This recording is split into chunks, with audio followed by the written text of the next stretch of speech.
graça, queridos irmãos, aqui é o pastor Fernando Gala, estamos começando mais um programa Aulas da Fé, muita Bíblia para você, e hoje nós vamos responder no nosso programa uma pergunta que muitos me fizeram nas salas de WhatsApp, Facebook. Quando é que Jesus foi gerado pelo Pai?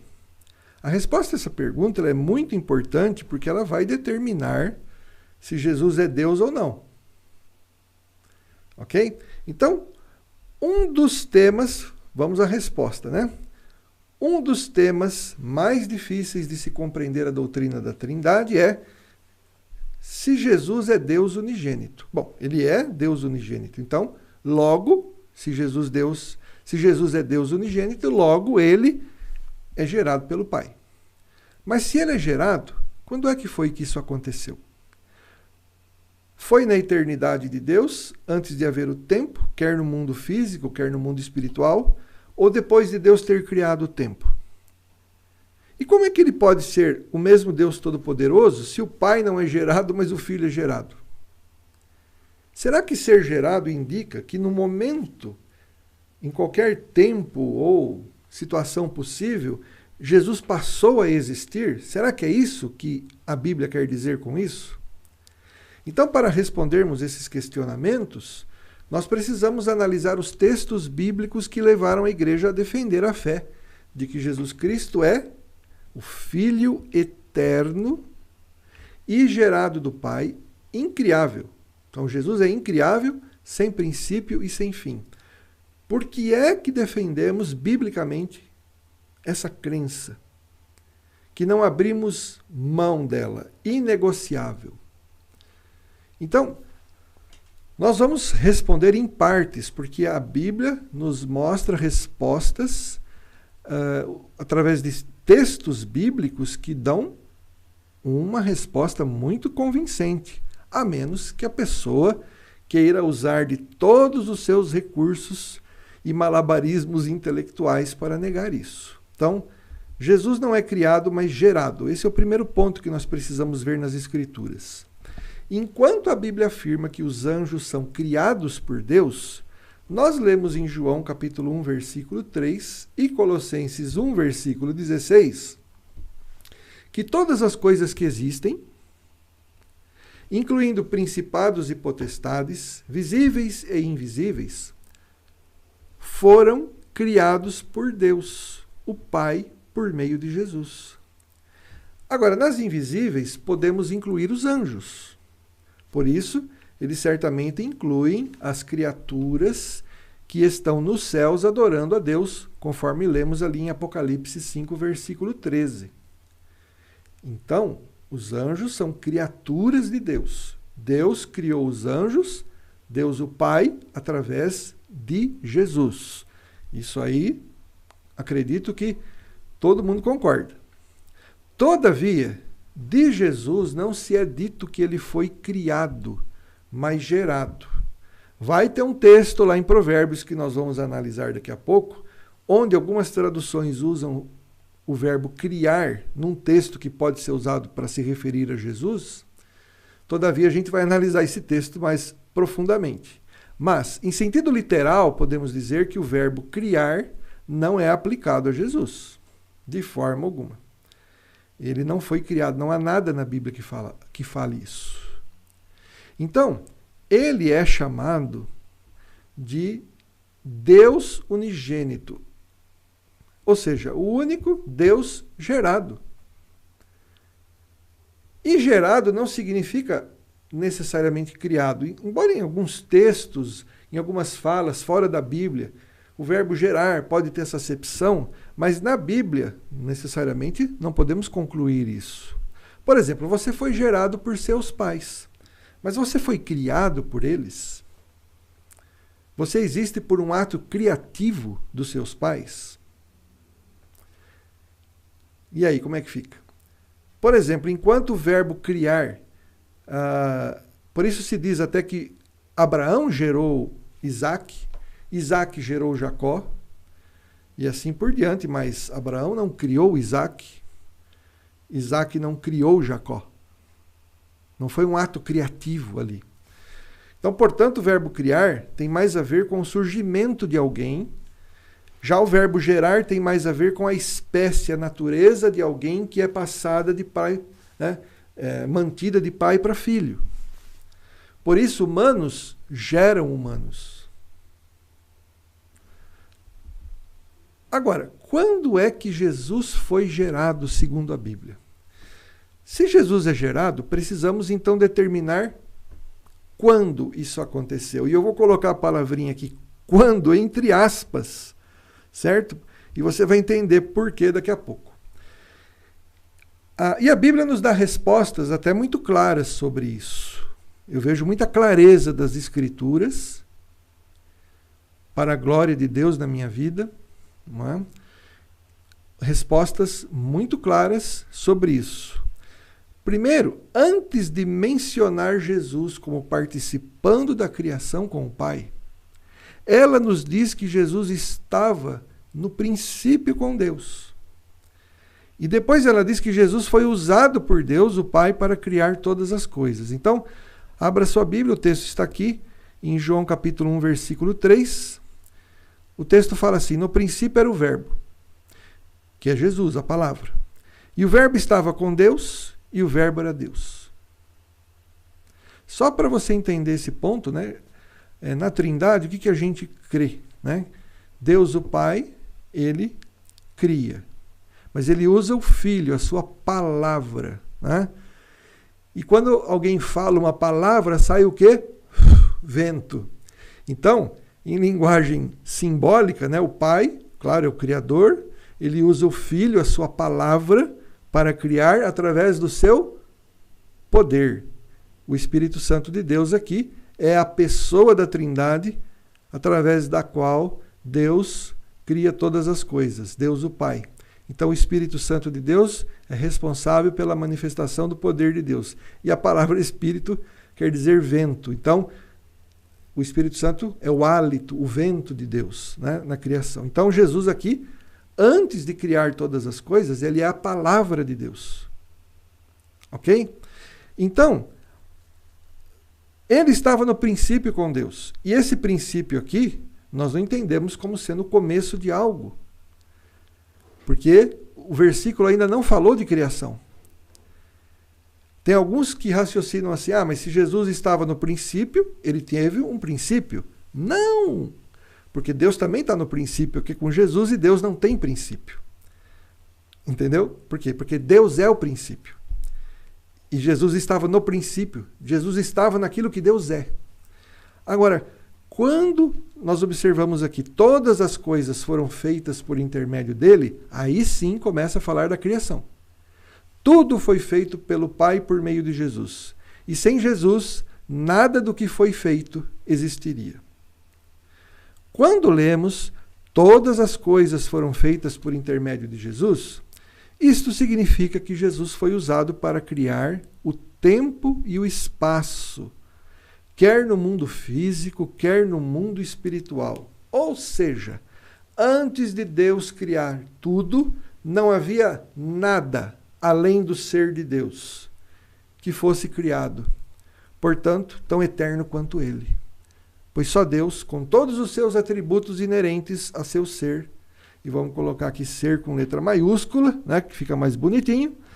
Então, tudo isso não possui princípio, aliás, só Deus que possui, né, que não possui princípio e fim. São de eternidade a eternidade. Então, explicando melhor isso aqui. Só Deus é eterno. Entendeu? Então, antes de Deus criar todas as coisas, só havia Deus. Mas ele não morava num lugar que tinha um tempo decorrendo, correndo? Não, porque não existe nada fora de Deus que seja tão eterno quanto ele. Não tem como. Porque senão, né?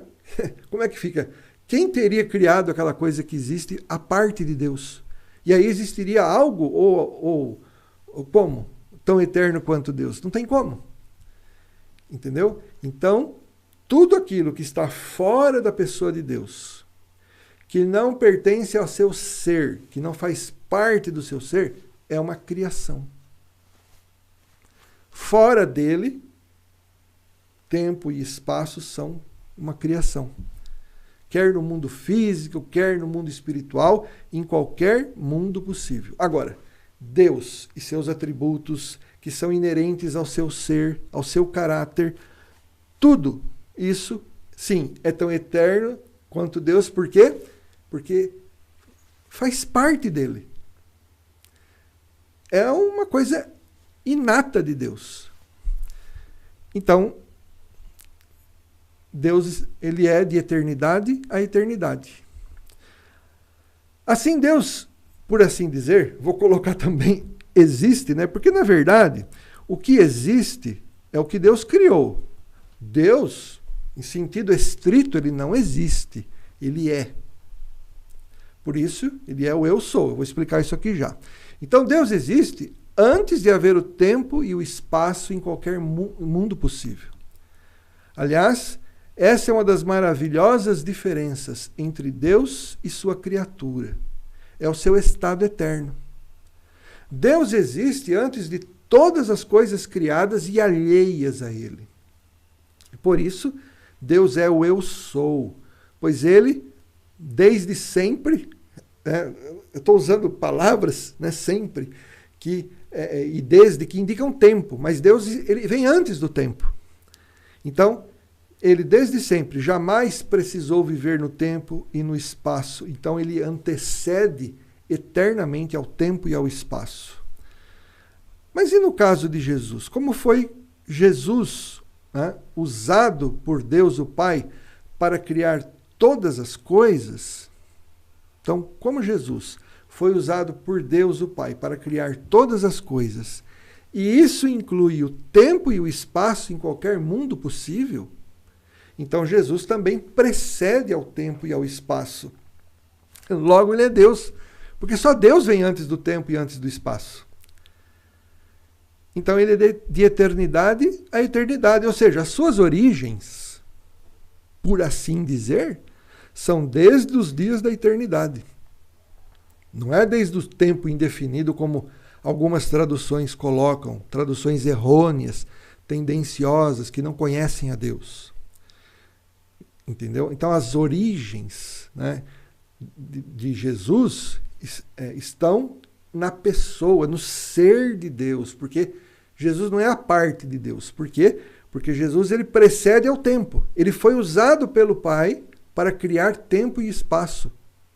Alguns vão viajar um pouquinho na maionese e dizer assim, não, é que quando Deus cria Jesus, o tempo e o espaço passam a existir.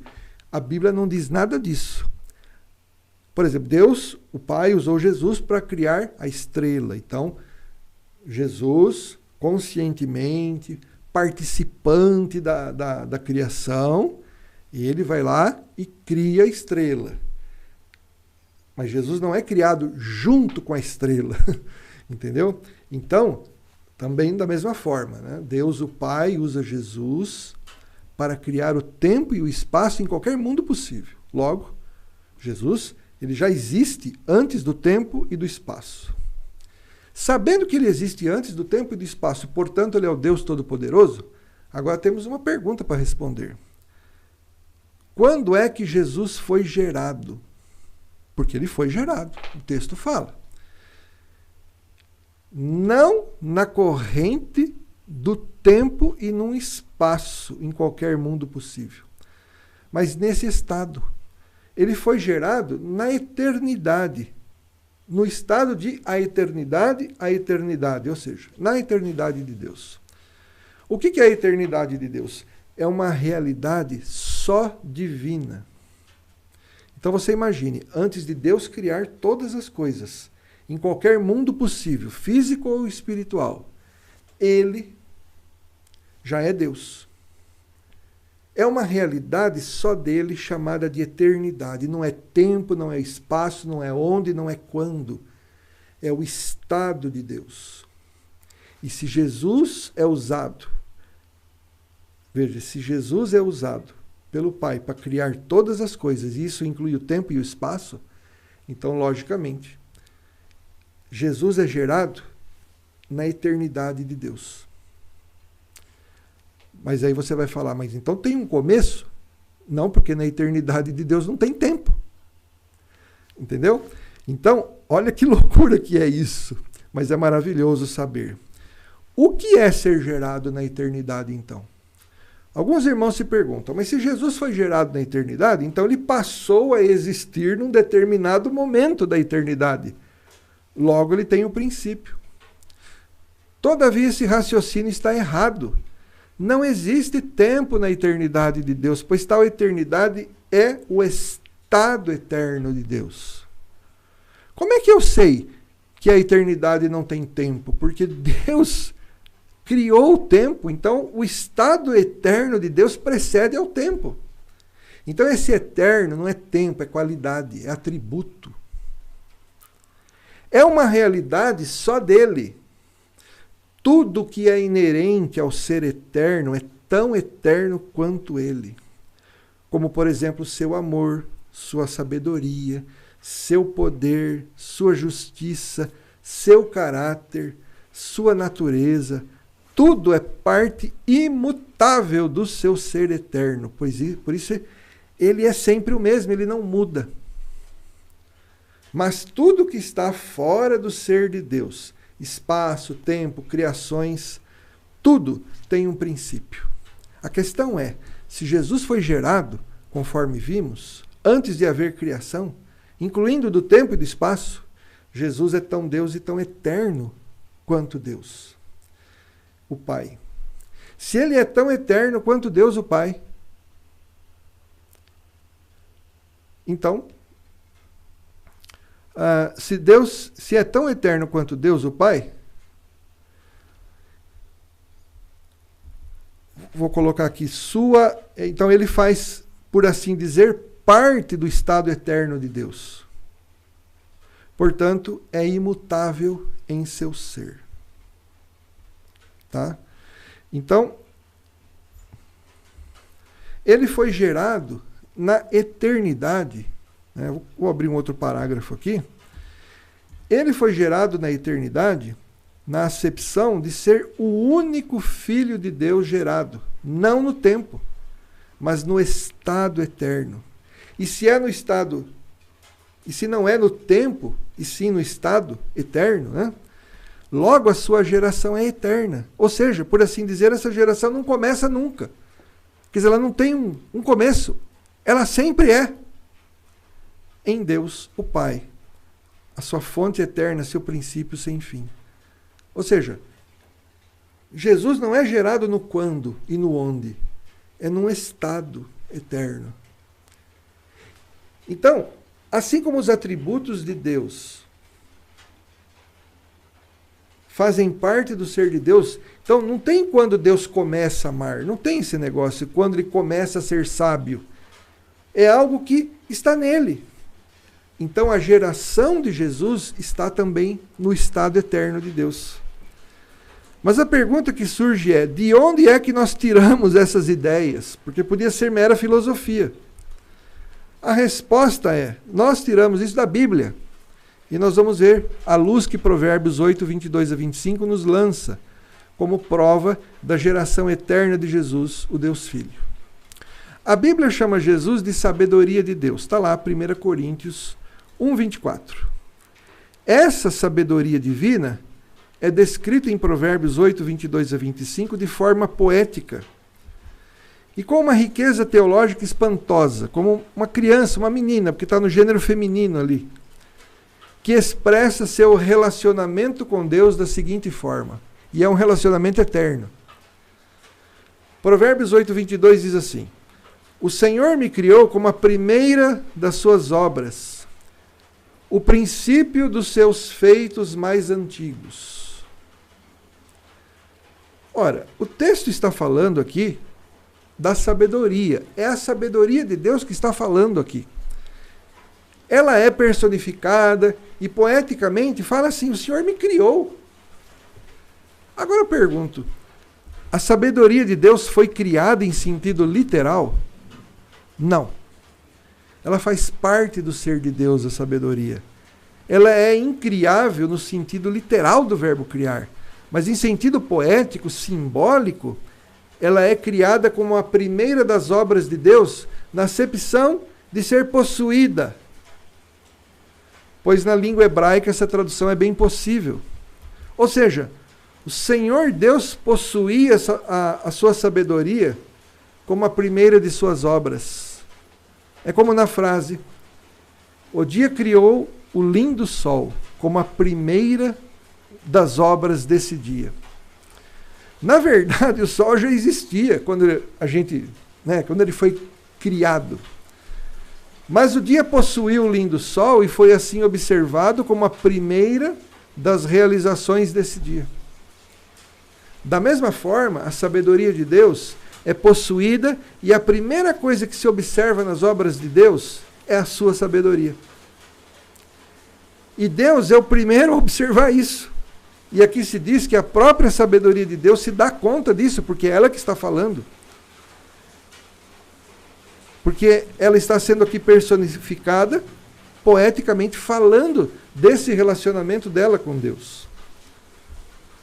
Por isso,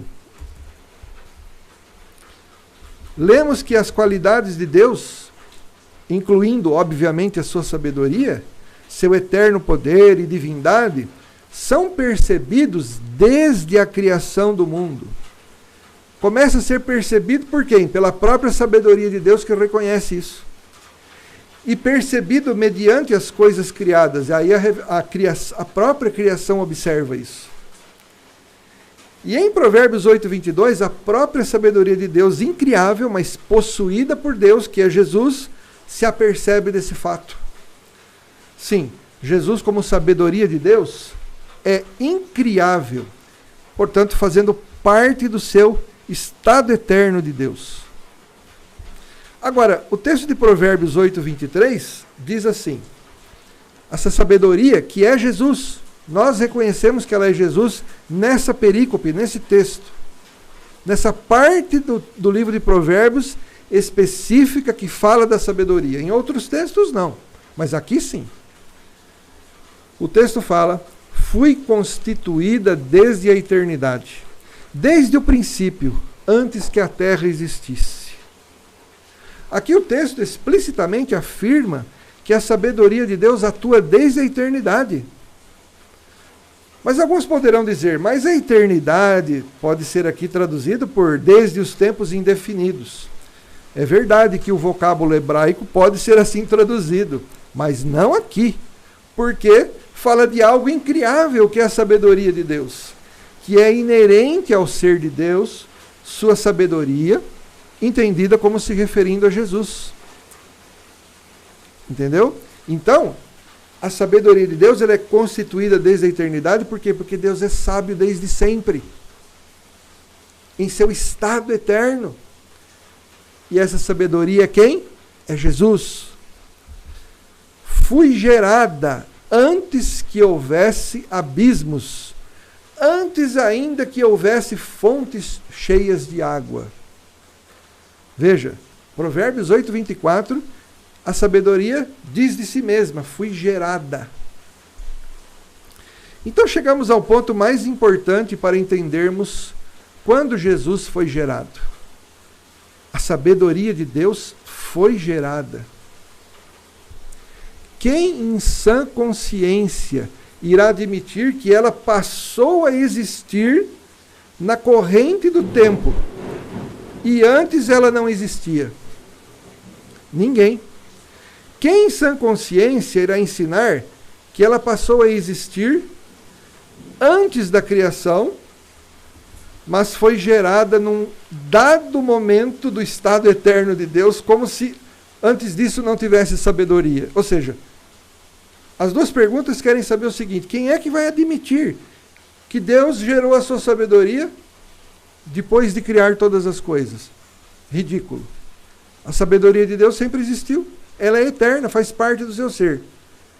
Bom, então se não é na corrente do tempo, da realidade das criações de Deus, é no estado eterno. Mas significa que num dado momento do estado eterno, Deus então gerou a sua sabedoria e antes ele não tinha? Isso é pior ainda. Então, se a sabedoria de Deus é gerada na eternidade, Jesus, e a sabedoria sempre existe em Deus, porque ele é sempre sábio, no seu estado eterno? Ora, então, a sabedoria foi gerada na acepção. Em que acepção? Vamos colocar aqui então. Assim a sabedoria foi gerada na acepção de ser eternamente inerente a Deus e de ter suas origens na essência e na natureza divina. Não há um começo dessa ação de ser gerada. Ela simplesmente é um estado eterno de Deus, de seu estado eterno, próprio dele. Por isso, as origens de Jesus, o Messias, numa leitura mais madura da igreja em relação à leitura judaica, já que o Novo Testamento revela melhor a pessoa de Jesus, é desde os dias da eternidade, ou seja, desde que Deus é Deus, que essa sabedoria é gerada, portanto, ela não tem um princípio. Ela é o próprio Deus. Aí o texto fala, em Provérbios 8:25, sobre a própria sabedoria, dizendo dela mesma: nasci antes que os montes fossem firmados, antes que as montanhas existissem. A sabedoria de Deus também nasce no texto poético. Com isso em mente, alguns hereges imaginam Jesus sendo criado, literalmente nascendo na corrente do tempo. Imaginam até ele nascendo como uma criança nasce da própria mãe. Mas como vimos, a sabedoria de Deus não surge na corrente do tempo, mas faz parte do ser de Deus. É tão eterna quanto ele. Assim, em vez de pensarmos numa mulher dando à luz um filho, quando lemos que a sabedoria nasceu, devemos imaginar que a sabedoria de Deus nasce como o sol nasce todos os dias. Ou seja, é revelada, ou o sol é revelado a nós desde que existe. Assim como a sabedoria de Deus é revelada à própria criação de Deus. Mas, antes de o sol nascer todos os dias, pense nisso.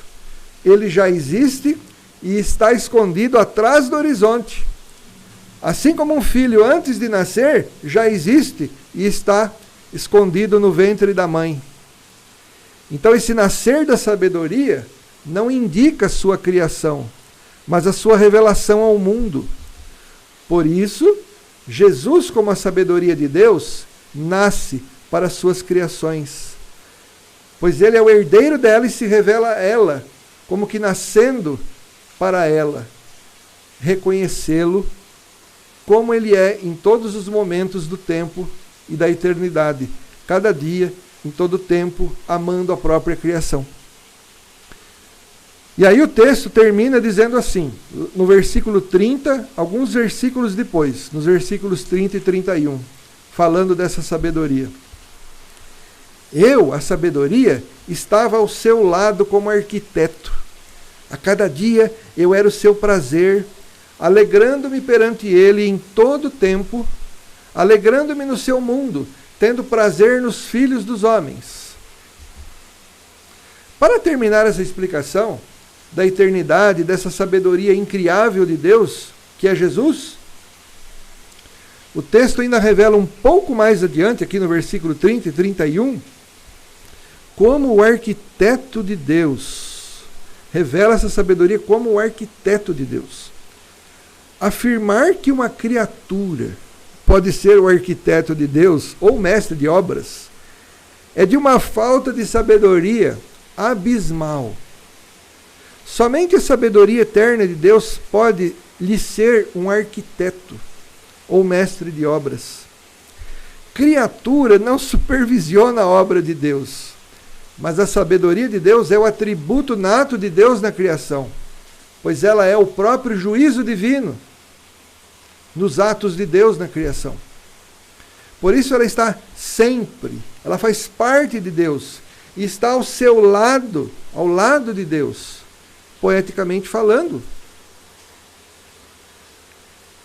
Na Trindade, Jesus é o próprio Deus, mas está ao lado de Deus o Pai, no estado eterno, desde o princípio com Deus. E Deus é o princípio. Portanto, Deus não tem começo. Mas é tão divina essa sabedoria quanto Deus. O que podemos dizer como conclusão, então, do que aprendemos hoje?